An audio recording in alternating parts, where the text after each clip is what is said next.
Are we recording video these days? It's up Thing. to you. I have them both. No, I don't want video. Okay. No, not Let's. no, no, not like this. She said not like this. I'm like this no matter what. So, This is my upgrade. What are you talking about? right? This is all you get.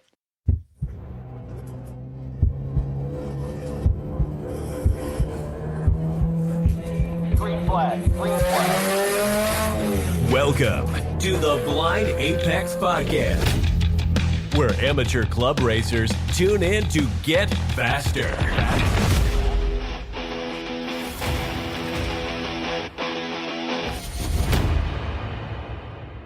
By Deechworks Fuel Systems. Use Apex 10 at checkout to save on fueling your passion. Welcome to the Welcome to the Blind Apex Podcast, and I have once again invaded. My name is Bill. Who else is hosting?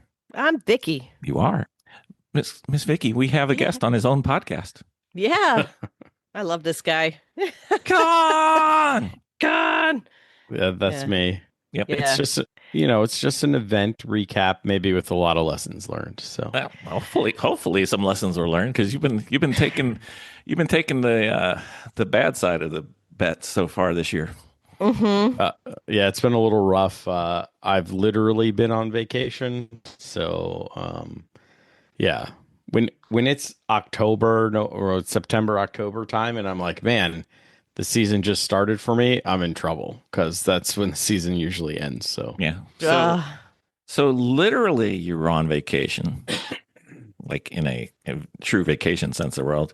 But unfortunately, your racing season this year has been little more than vacation. So in case some of your listeners may have missed some of your earlier exploits or lack thereof of this season, do you want to do a 5-minute recount? yeah. So I had some issues. I did a custom gearbox with all OEM gears and a K24 swap. It took me much longer than intended to put the K24 in a K native car. mhm. Lots of, we'll call details were It's just four missed. more. Yeah, point four more liters. So the off season delay, that issue was directly related to the fact I'm using a TSX third gear, in which requires me to use a TSX spacer on the transmission speed sensor. I didn't know this. The engine and transmission were going into an 8th gen Civic with a K20Z3, and that car doesn't use a spacer. So, and the speed sensor just fits, but it makes contact, which means it's grounding out, it's shorting out, and it was not starting the car. The ECU found a fault in that sensor because it's a magnetic sensor.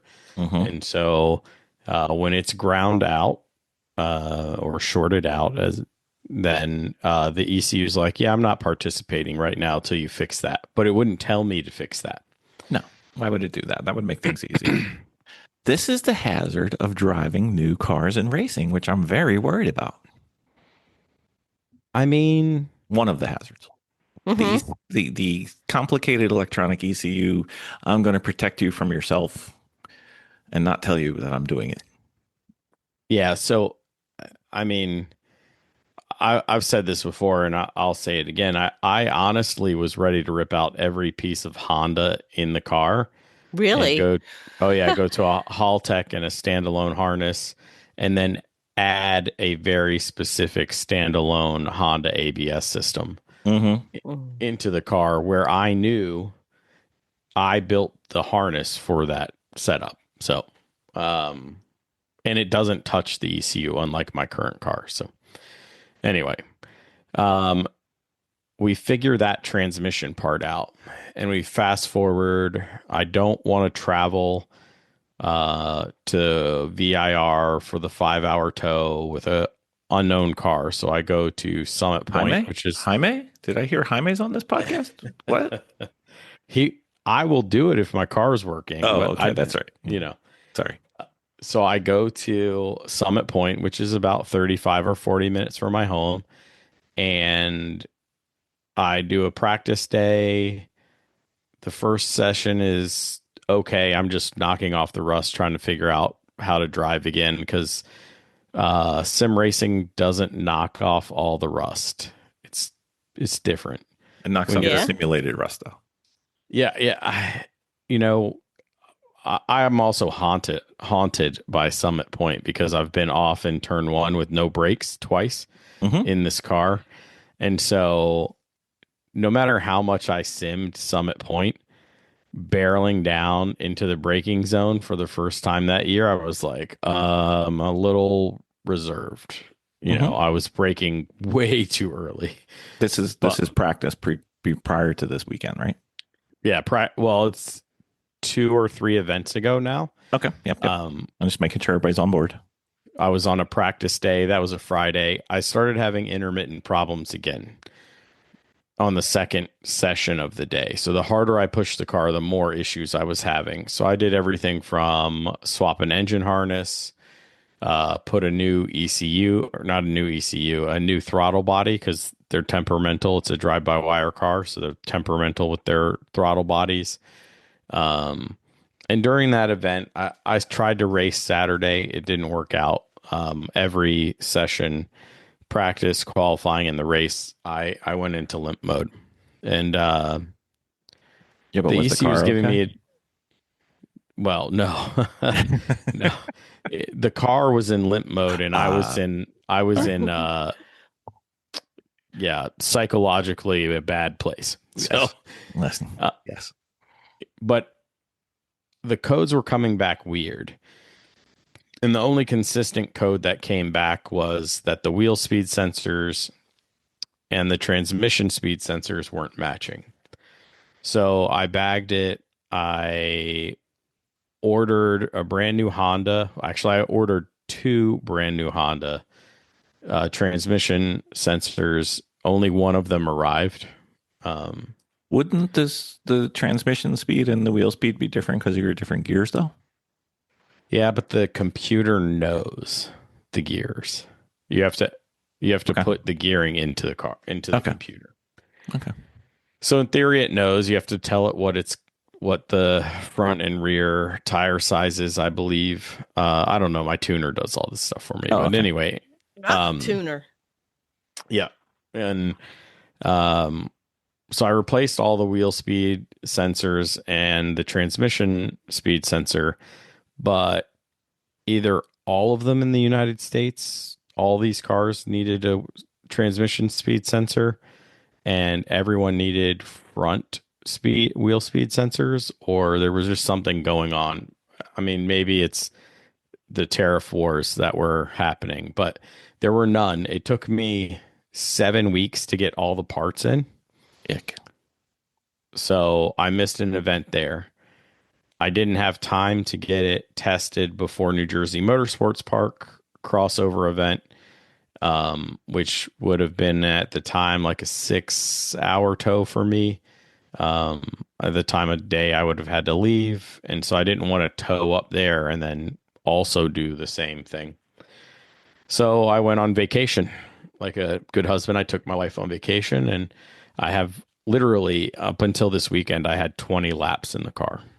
So all year. But we were on vacation and I was like, it's close to home. It's at Summit Point again. I'll drag the car up there. It's not an expensive tow, whatever. And at least it's another crossover event. At least we'll have 22 other drivers there that can help me figure this out. And that's exactly what occurred. So In summary, you have spent several dollars on fixing this problem. mhm. However, you have saved probably more dollars by not buying tires. Not buying tires, entry fees, towing, all that stuff. But I would gladly pay all of that for my sure. mental health. For sure. 100%. Okay. Trying to make light of a bad situation. All right. So Summit Point, home track. This is close to home. This is within the Jaime circle of I'll drive 5 minutes to go racing because that's how much I care about racing. Oh, Correct. so jealous. So jelly. Yeah. So NASA Mid-Atlantic crossover with Great Lakes or crossover Mid-South? Northeast. Northeast. Oh, okay. So you got a Northeast? double crossover. Double crossover. So Home and home. Okay. and we had like Ian came up from the southeast to race with us. Oh, nice. Dylan was probably the only one with a H2 car in the northeast that didn't come down. We had most of our field, almost everybody with a working car was racing in the Mid-Atlantic region. And while I was on vacation, mind you, I came home on Thursday night, packed up the car Friday morning, and then was living the jet lag life the entire race weekend, trying to figure things out and stuff. But I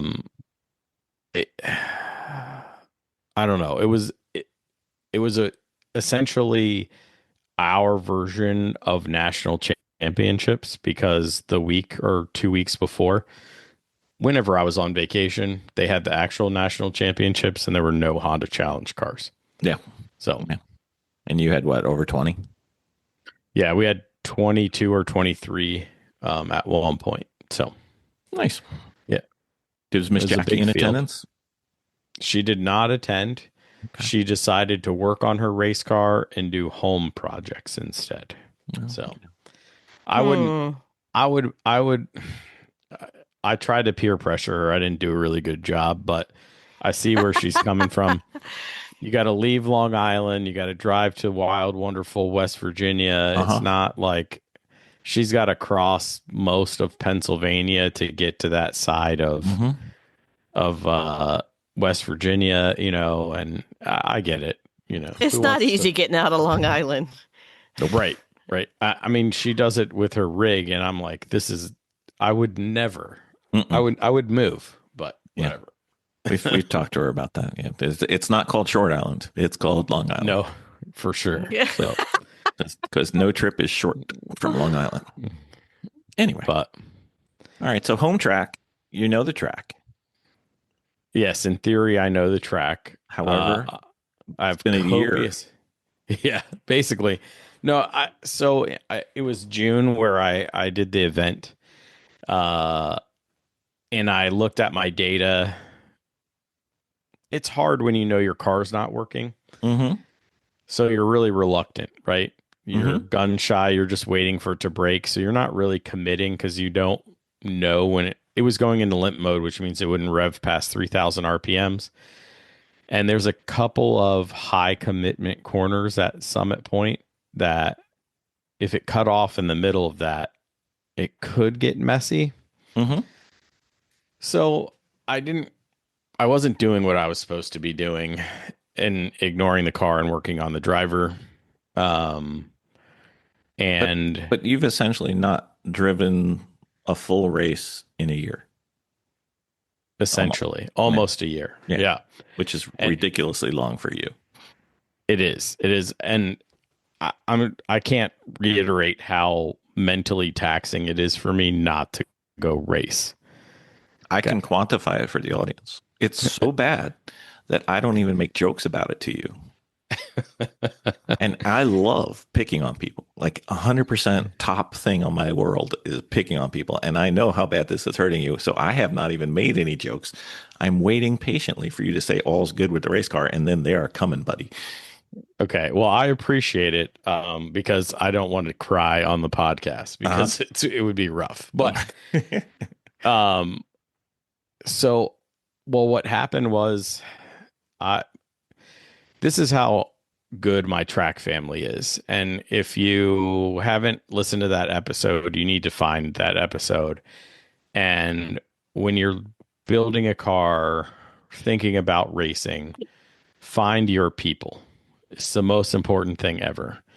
Because not only were the guys who are racing helping me, we had people in attendance who couldn't race this weekend, but drove up anyway. Drove from Ohio to come hang out.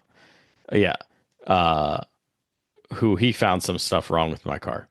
A buddy of mine. What did he find? We're going to get there. We're going to get Okay, there. sorry. We're going to get Okay. there. But, guys that used to race with us, okay, long since sold their race car, came to participate, came to see the action, came to be there for his drivers. He found some stuff wrong with my car. I'm not sure that one set of eyes was actually going to fix this car because Cognitive dissonance on your car. it, I'll get into it a little bit. So NASA Mid Atlantic, we do Saturday. I was so jet lagged I could not get myself going Friday to make it to the practice day. So I went out and warm up. I made 2 laps and it went into limp mode. I bring it in. Everybody's like, "What are you doing in?" The guys that were around watching and helping out. And so all hands on deck, they start scouring the car, right? Mm-hmm. So in warm up, 2 laps. And I'm like, not this again. This is terrible. Okay. Well, one of the guys finds that the terminal and the wire for my battery ground in the trunk, the wire is coming out of the brass terminal. Now, mind you, I love tools. I used like the Jaws of Life, like big crimper with the right dies and all that stuff. And somehow it's wiggled itself loose in the trunk of my car over the last 4 years. That's crazy. Changes will be made. It's a race car. The wear and tear is not insignificant. So it's crazy that he found it there. yes, That's like a needle in a haystack kind of thing. They were just looking around, tugging on things, poking things, because it was in limp mode. You just hear it hunting for idle, and they were just grabbing stuff and wiggling it. And one of them opened the trunk to check the battery, and they wiggled that wire, and it came right out. So I go to registration, and I'm like, "Hey, can I get a hardship pass? We found an issue with my car. We think it's fixed. We need to go see if it's fixed." Mm-hmm. Okay. So in NASA Mid-Atlantic, a hardship lap means you go out with an HPD group, or what does it mean? Yes. Yeah. So they go, "Well, if you leave right now, you can make the HPD 1 group." I was like, "You do not want this car out in HPD 1. Oh, it would be so much fun. Oh, no. No, you do not. want to go to I mean, not for you. you could finally pass somebody this season, huh? Oh, it's a monster. This car is even the limited laps that I've been given in this car to this time, I knew this car it's a handful. She's maximized to all letters of the rule, and it's a great car to drive, but we'll get there. So I go take this hardship lap or hardship. Well, they said lap, but I stayed out the entire, right? I couldn't help myself because the car started working. It did all 6 laps. What? No issues. Yeah. So I come in. I'm like, sweet, I think that's it. No big deal, right? No issues. So everybody's like, yeah, must have been it. These coil on plug cars are really sensitive to grounds, to power. So your battery has to be good. Your alternator has to be charging right, or they start freaking out. I was like, okay, stable power, this stable makes ground, total right? sense. Yep. So it needs strong power, good grounds. These coil, I knew this because when I did coil on plug on my B series car, and I had the little micro battery, it didn't work. That car would not run on a micro battery. I had to put a legitimate like heavy cold cranking amp battery in it. Not a heavy duty truck battery, but like an actual Civic battery needed to go in the Civic. It didn't like those little ones. So I go out for qualifying. Well, I'm going to go out for qualifying. I'm making plans with the guys around me, right? So, um, we had guys who hadn't raced in a couple of years who were racing. So order of qualifying was when you signed up. Okay. So not on lap time. And so I knew the car's potential. I knew the guy in front of me's potential. He's probably faster than me. I said, hey, if we break away and you get behind me, like draft me, as soon as you pull out, I'll break early and throw that lap, or at least try to chase you and make up for the time. We were making plans trying to qualify well for all of us, because in 22 or 23 cars in your single class. Mm-hmm. So our group there was 22, 23 Honda Challenge cars, and we shared the track with Spec Miata. I don't know how many of them there were, but every lap I was seeing a Spec Miata. There was always a Miata to pass. So Were they like bees? Were they like bees? oh no, we are the bees. We are the big killer annoying bees.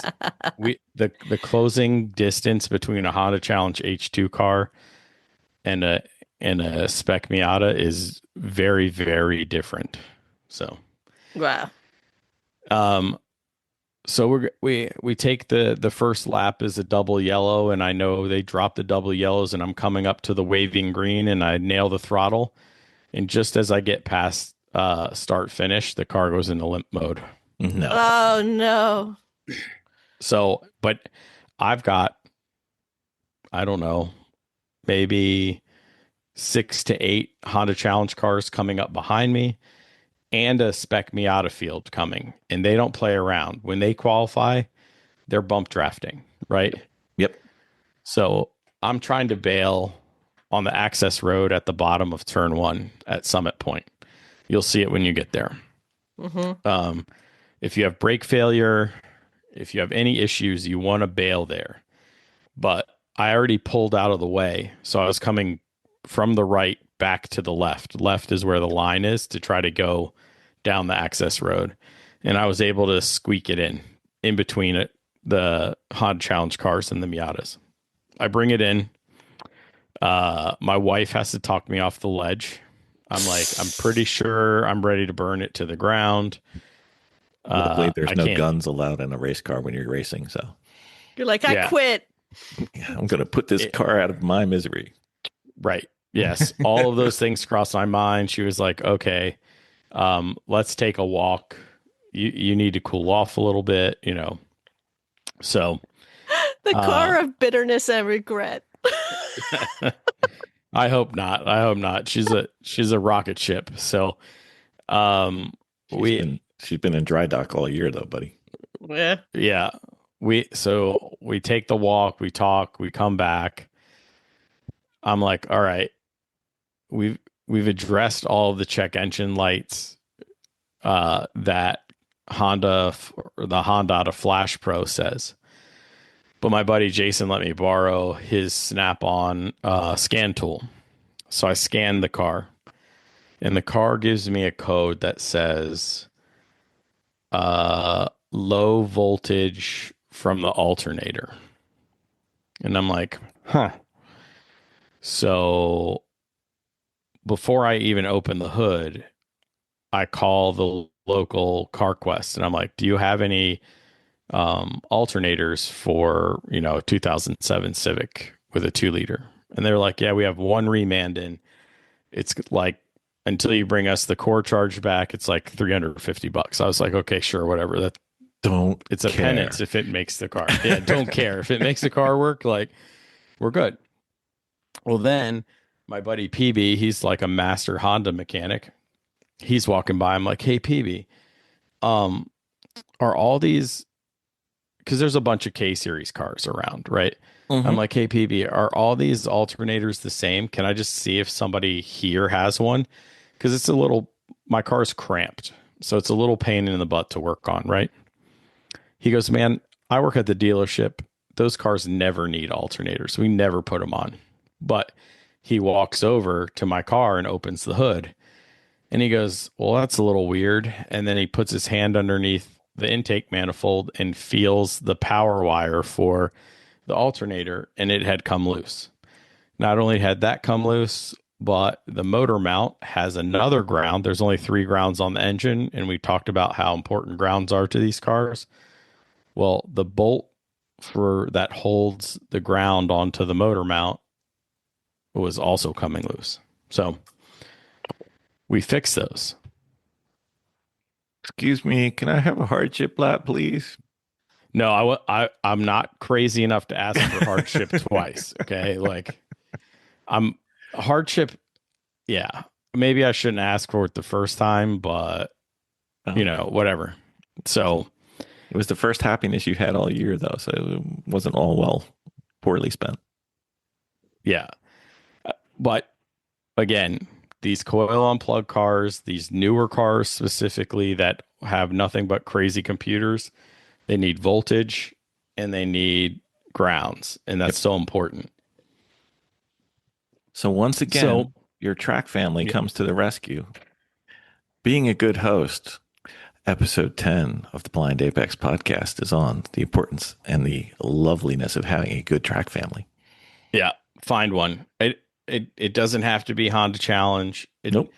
Find people you mesh with. Find people you like being around. It is a family.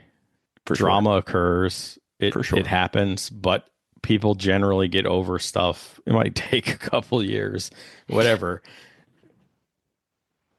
But the track family was always willing to give you a hand, always willing to lend in, always willing to give you a part, always willing to, to bust their butt that night and get you back on track the next day. It's amazing what track people are. Yeah, absolutely. So another guy that drives the 8th gen, he was having a similar issue, but his was actually throwing a code for the throttle body. I've had this problem before, so I chronically hoard parts. When I have a problem, I'm like, well, I'm not going to buy a couple more of those so I don't have this problem anymore. See, it's not just me. It's not just Bill. It's not just Bill. He goes, do you have a throttle body? I was like, of course, I'll be there in a little while. I'll give it to you. No big deal, right? So he found that issue on practice day. He used my backup all weekend, no issues, So doesn't that feel awesome though? Like for you? It does. It feels great. It does. Race people are the best people. At least some of my parts went around the track, Some of my backup parts. That's right. I don't think anybody at that point in time, I don't think anybody would have actually taken a part off of my actual car. No, the voodoo shaman needed to come in and give you a cleansing. Yeah. And I put out the post like, let us pray. And if that doesn't work, who's got a chicken and a goat? Yep. Chicken and a goat. We'll go wherever we need to go. Like, desperate times. Yep. So I felt pretty confident though, finding those two issues being a big issue in that, the alternator code never came up in Flash Pro. So it pays to have an actual scan tool. But it's the cost of doing OBD2 business is what I'm thinking. The payment for getting that capability is quite significant. It can be. It definitely can be. Snap-on land is. Well, yeah, I borrowed that, right? Yeah.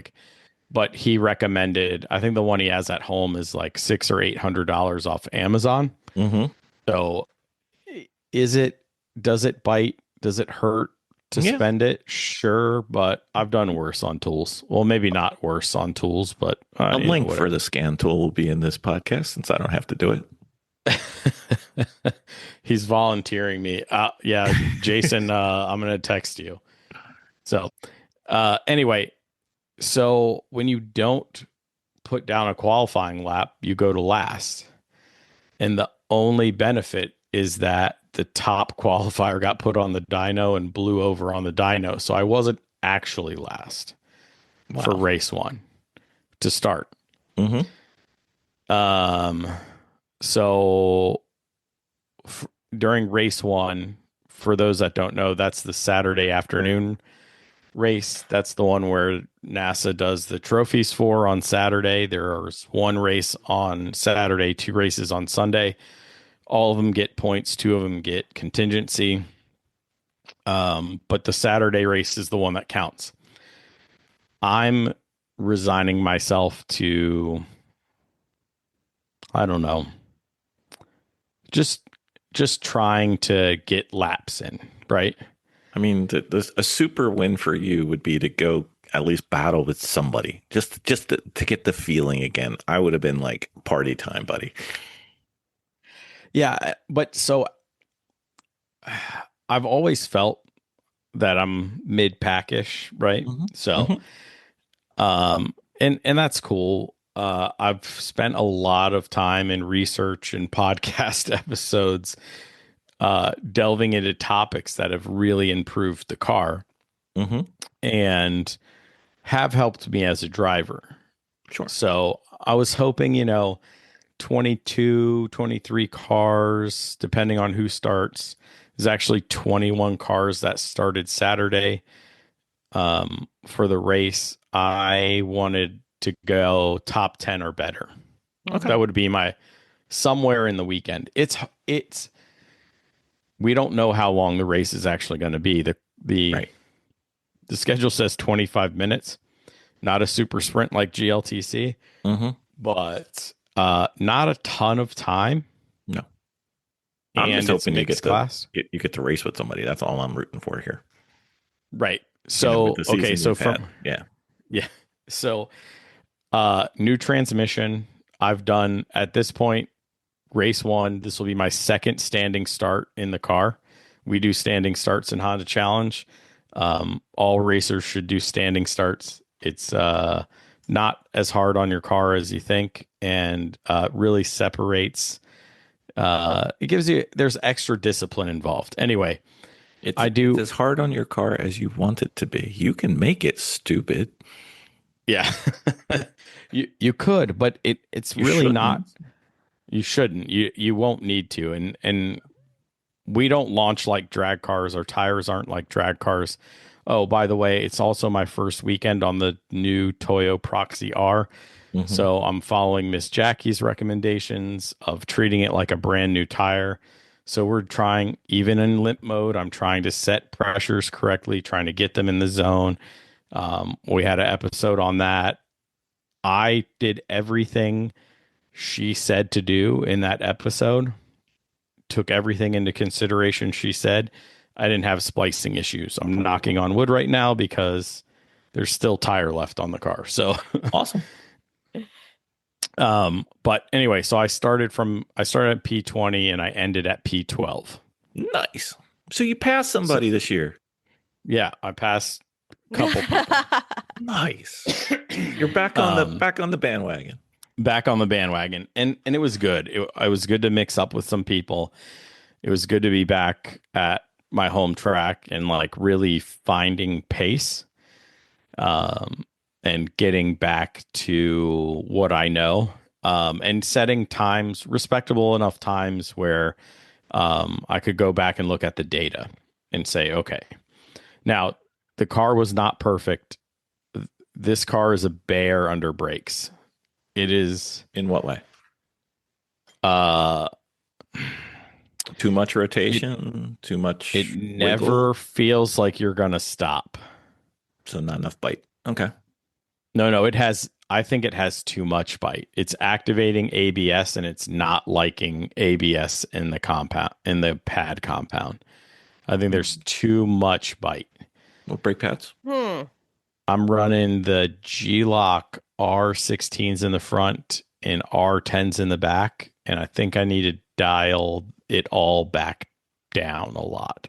Okay. It's just a little too aggressive for the ABS, and the ABS is like freaking out, I think. And it's really hard to stay out of the ABS for me in the pedal feel that I had.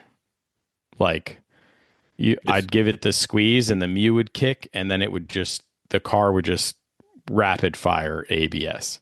Is it the pedal travel or pedal sensitivity or brake pad or all of the above? Or I think it's a little bit of everything. I just think that front pad is way too much, and the back pad is a little bit too much. Okay. It's just not the right combo for this weird of a car. She's different from everybody else. It's amazing you haven't found that with all the testing you've done this year. Right. The zero testing I've been able to do. Yes. But can't test brake pads parked on jack stands. Right. She looks great on jack stands, but she doesn't need to be there. So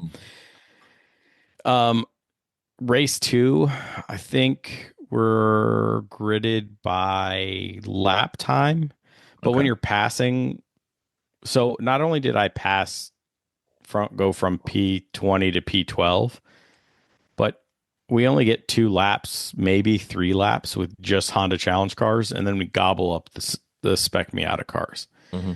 So I'd like to apologize to all the Spec Miata drivers that were in my group during this fall brawl. 100% you're coming. Go ahead. No.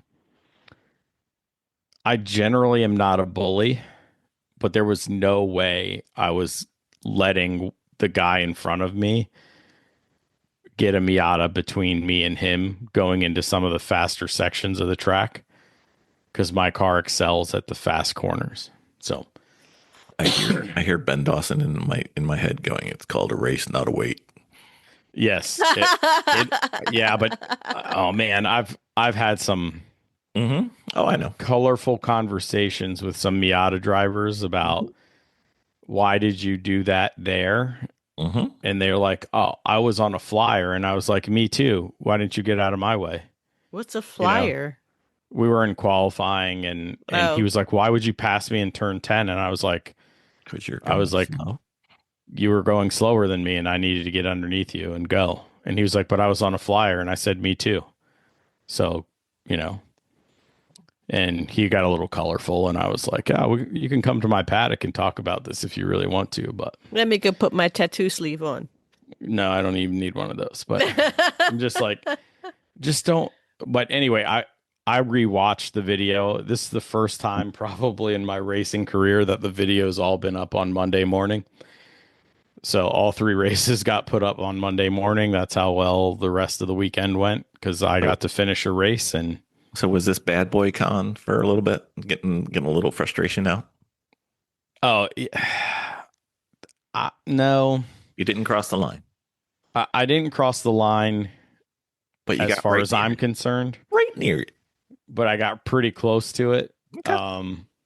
I did give the person one Miata the inside of turn 4 and still decided to pass him on the outside of turn 4, which was a little dicey. I almost ran out of track and pavement, but whatever. It's the keyword is almost. Almost, yeah. So I think we got, I know I didn't start P12,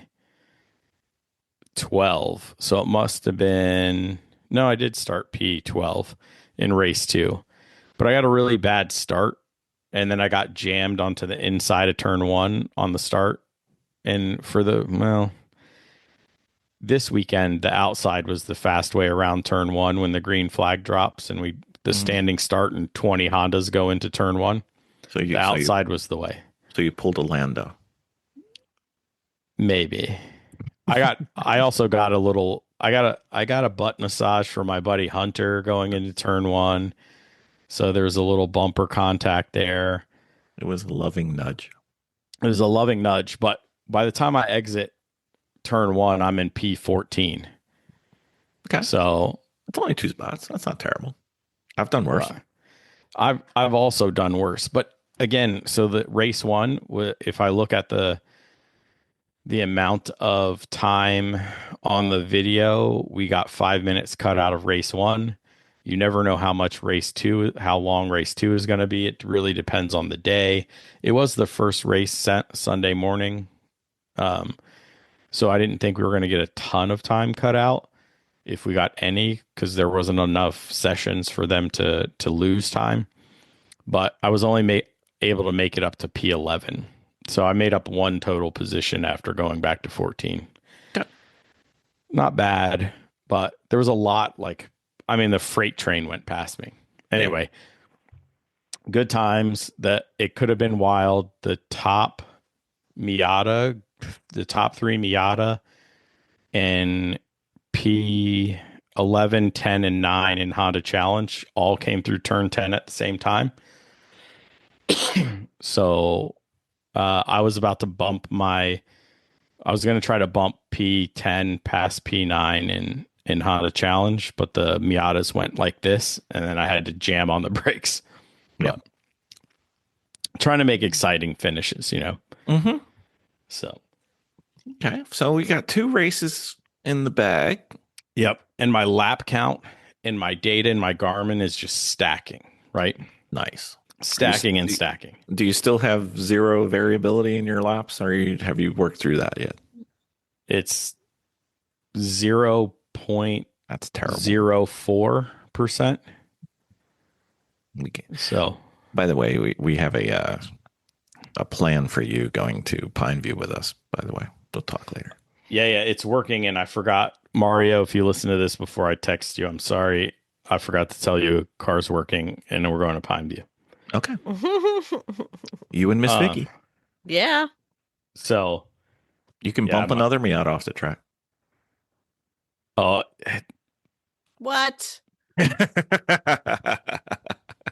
She's going to need some foam padding because the closing speed, the acceleration of this car on a Miata is ridiculous. So not at Pineview. I don't have the acceleration. I have raging amounts of acceleration, but it's okay. Look, everyone I race with was like, that thing's a rocket ship. So, okay. So we got 2. Let's see. So you've run 0 races prior to this season, and now you have 2. So that if you do it by the math, you've got infinite improvement. Yeah, I mean, just sky's the limit. My wife's happy because I'm not pouty. Mm-hmm. I'm happy because I'm actually finishing a race. Mm-hmm. Yeah, and so yeah, it's good times. We have an afternoon race. I can't remember how many cars were there, but one person got DQ'd for a maneuver on a Miata, actually. Making contact with a Miata that was deemed not a racing incident. So I moved from P11 to P10 for the start. So you got your goal already too. Look at you, boy. Yeah, I'm good to go, right? You want a top 10. I just need to hold this position, right? I mean, you've already got it. It's in the bag. The rest of this is just glory. No, it's never glory.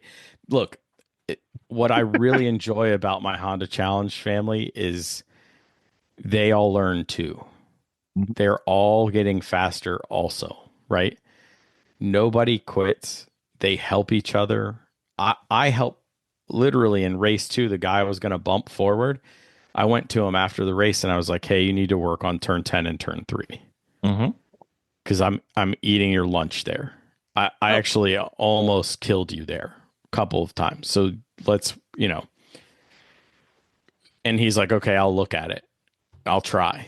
And he got better. He still needs work. He knows it. It's not a big deal, but we're all trying to help each other, right? Sure.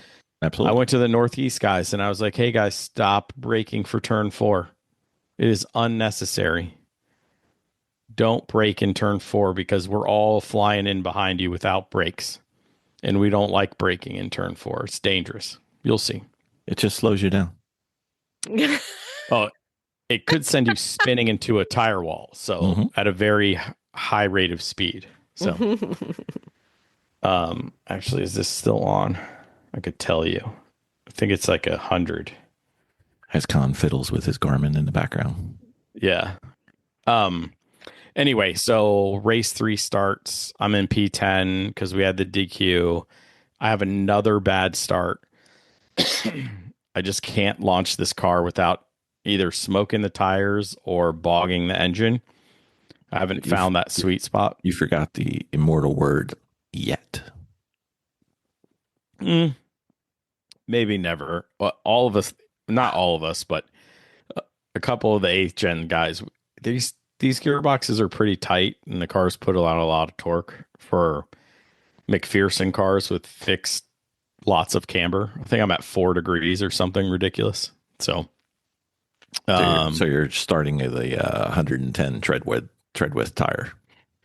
it's a 40. The new Toyo Proxy R is a 40 tread wear. No, rated tread width. car. Tread width. Oh, Because Yeah, the rest of it's up in the air. yeah, it is. Even my 245 is pretty low. Like not a lot of contact in a straight line. So, let's see. I worked my way up to P7 in that race. Third race. Yeah, in race 3. Okay. And if I had qualified, I think that's sort of where I would have been, or closer to where I would have been all weekend. Lap time wise. I had race times that would have put me top 5, and I have a potential lap that put me at P2 technically. Wow. But potential needs to be executed, and I'm the one that needs to do it. Just because it exists doesn't mean it can happen. It has not been demonstrated yet. There were parts of the weekend where on the Garmin where it tells you your potential, I had my fastest lap was my potential lap. And so when that happens, you have to really go push yourself somewhere. So, or you just stay the same. So I was able to push myself, find more speed, get a little bit of a variance. Yeah. In the last race, it was 0.17%. Which for you is monster, which for normal people is nothing. Right. Yeah. But I'm just super consistent. The car is really consistent. It was really good to get out there, mix it up. I forgot by race 3, I had forgotten the car brakes. We got lots of podcasts in your stream that will support the contention that it breaks. So, but it was a great time to be out there and to be competing with people. There are some fast guys out there and gals. Well, not in How to Challenge. Right. Ladies, what's that? I was going to say right there are some beasts in yours and Northeast. And in the Northeast, absolutely. So on both sides, NASA Mid-Atlantic swept Saturday, and then we got our butt kicked on Sunday. So, oof. Yeah, it just happens that way. None of these guys quit. None of the folks I race with quit. So, and you better not. We were having conversations today. One of the guys was like, data. After he complained that I blew past him on the straightaway, I said, "What's your min speed in turn 10?" And he was like, "Oh, I don't look at data." And I was like, "Then I don't want to hear you complain about my car until you look at data, right? Like, you just can't until you figure out what you're doing wrong. If you know you're doing it right, then you can go, maybe he's got something, right? Or what you're doing right and what he's doing wrong." Well, so funny thing is, when this is occurring, I still had my Garmin with me and I was looking things up. And so in June, I was on the Toyo R, so the old tire, and it was an old set of old tires. I was rusty, and I had a min speed of 79.4 or somewhere 79 point something in turn 10. And then I went to go look at my min speeds with the new Proxy R in turn 10 because, people complain. And I was at 84 and a half. New tire, though. New tire. Like new tire compound, new tire for the weekend. So it was 5 heat cycles old. So pretty fast tire. Go ahead. No, continue. I'm sorry. It's your bulldozer taking over. Yeah. It's cool. You have a Miata. You better learn to bulldoze with that nose of yours. Right? So there was a huge jump in end of straightaway speed because when you can carry more through turn 10, you're going to carry a whole lot more into the braking zone. And maybe that's why I feel like the brakes were a little crazy, because I was going 3.5 miles an hour faster Yeah. at the end of the straightaway. I'd be surprised if it wasn't more than that. No, math says it was that. Was So it? Okay. yeah, Well, if your min speed was 3, almost 4, are you gear limited? I am. Okay.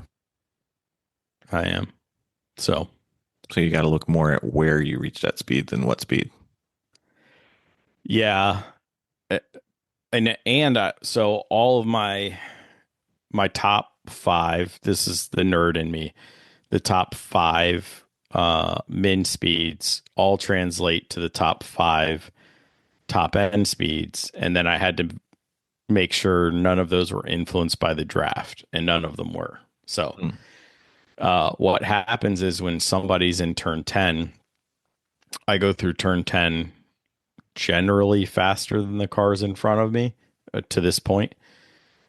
Progressing from P20 to P7, making my way up, passing people, and then the Miatas, obviously. I was checking up when I was having to reel somebody in. And then when I was in open air, I was going through much faster. But So what's the difference between the K20 version and now the K24 upgrade car? so I have to carry 50 extra pounds, which I actually carry 90 extra pounds than I need to total. Well, the 90 more pounds than I did when I had the K20. The K20 needed to weigh 27, 25, and I think I came off the track at like 28.16. But that's for the rules, right? You have more torque, carry more weight. That's generally how it is. My K20 Z3, I spun to 8,800 RPM. The K24 that I'm running, I spin to 8,400 RPMs. It does mess with the gearing a little bit, but it's not the end of the world. Let's see. I make almost 30 extra foot-pounds of torque in the K24. And my power band is much better in the K24. So There you go. my Z3 wasn't bad, but it wasn't for the Honda heads. The K20 Z3 is more like a B16, and the K24 is more like driving a B18 C5 Type R. Power band wise. So the Z3, you have to zing it to the moon, and you have to keep the RPMs going all the time. With the K24, to help me rotate through the carousel, I can actually short shift because it has torque and it doesn't care that I short shifted the car. So That's the difference. So are you happy you did the change? Oh, I'm ecstatic. This car, it feels amazing. I'm very happy. Everybody's like, "Oh, you live the low life." If I'll post some pictures of the rear end of the car, it's actually pretty equal. The rear of the car is actually 1/8 of an inch lower than the front, but it's low. The back of the tire is tucked under the fender. It looks pretty low, but I think I've got it in the right ride height to affect the toe curve because the car turns very well. Okay. Would you do it again? I do all of this again. I actually really like this car. Yeah. What other upgrades do you think it might need? This guy right here. Right. Yeah. This guy, yeah. The driver. Look, I'll be honest. I won't say no expense spared because I'm still on a more budget friendly coilover setup. But nothing has been untouched, right? It's not like, I mean, I have somebody making a set of custom spherical rear arms for the car because nobody makes a rear spherical for my car. So I mean, why would they? nobody liked these cars, No, they don't. but Why? Why? they're McPherson strut cars, and the previous generation McPherson struts from Honda were terrible. The EP3, the 02, 05 Civic Si, and the RSX, so 02 to 06 RSX, those were terrible McPherson strut geometries. But this 8th gen has much better geometry.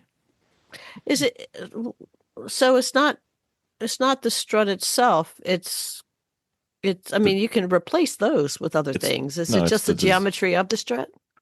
Yeah. It's the design. Oh. What Yeah, does and what does it do? Do you know?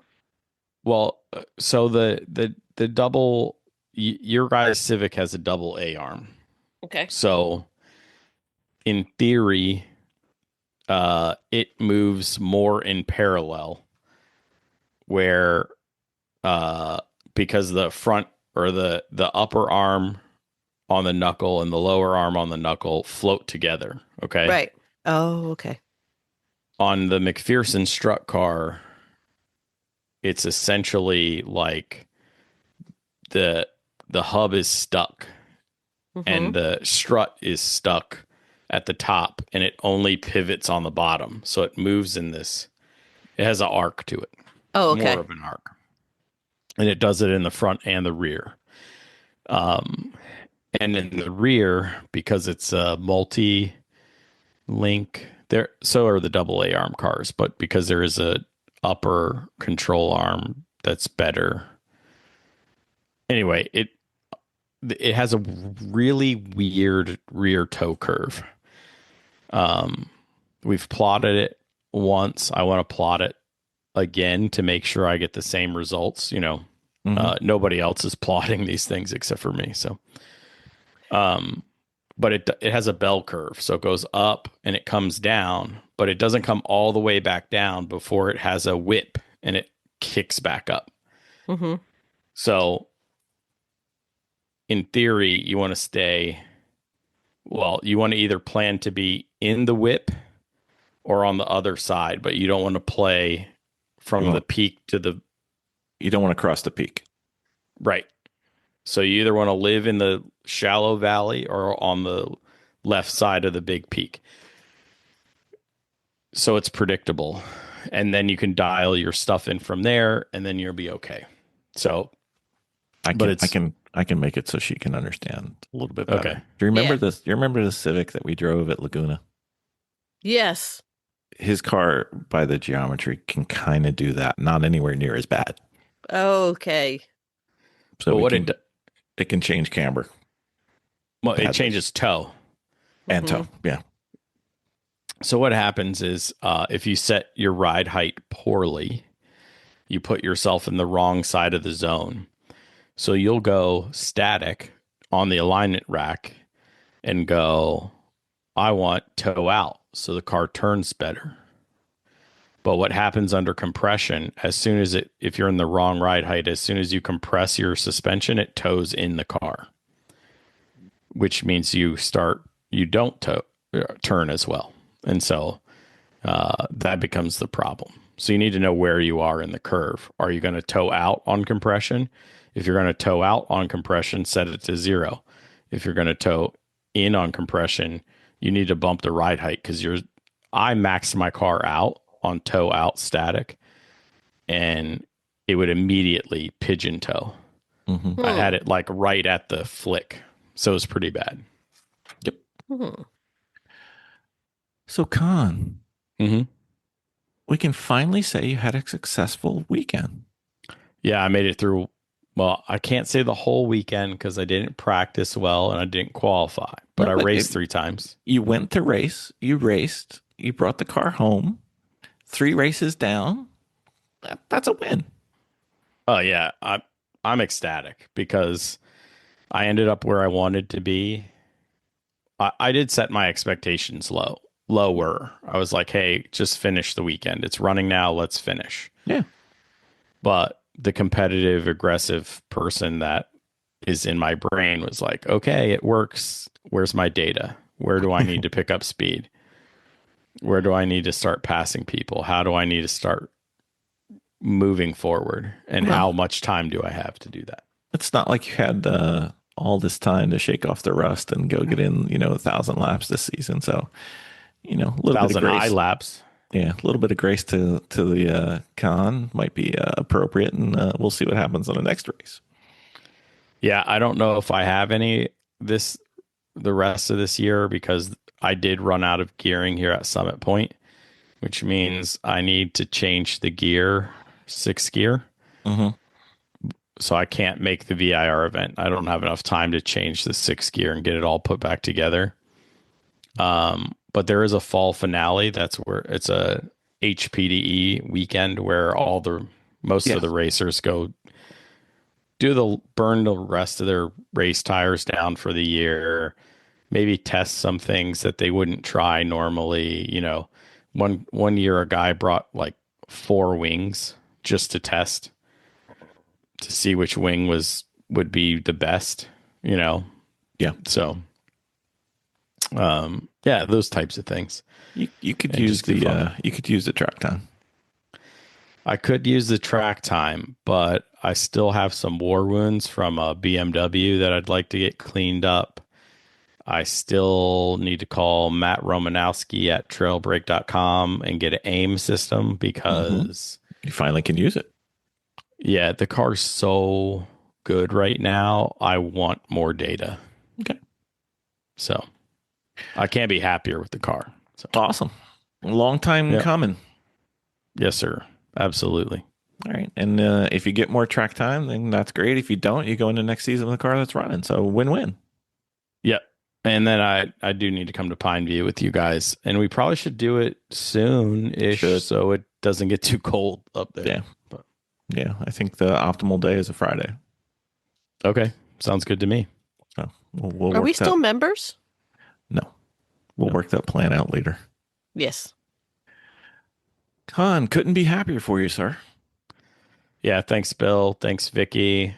The extended podcast family is like race family. So I appreciate you guys. The Garage Heroes coming on, helping me get all this out there. So sometimes it's good to be a whiteboard. As I told you when I proposed this a long time ago, I said, it's awfully hard to interview yourself with race weekends because you know everything and you don't know what you said and didn't say. So sometimes we can be the idiot on the side going, are you talking about race 3? Yeah. So, well, awesome. Until next time, keep working on yourself, keep working on the car, and let's get faster.